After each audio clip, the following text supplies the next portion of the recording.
Rosa.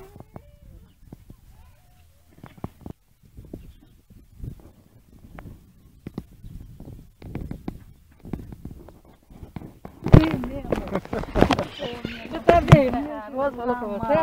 A Rosa não falou. Falou, mas já falou de noite. É, né? Tá vendo?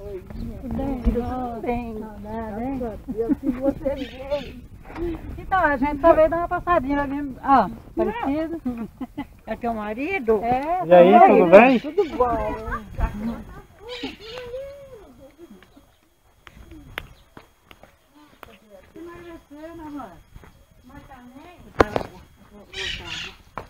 Tô brigando, né, minha filha?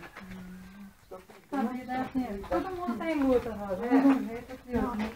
Fazendo uma compra. Mas entra.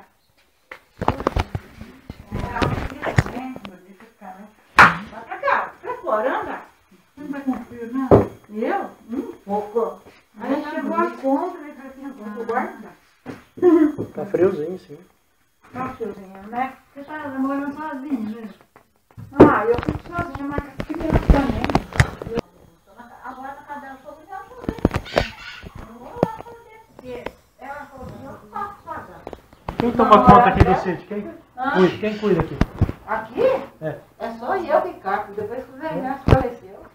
Mas olha, tá pra você ver, ó, tudo abandonado. Porque eu não tava na casa.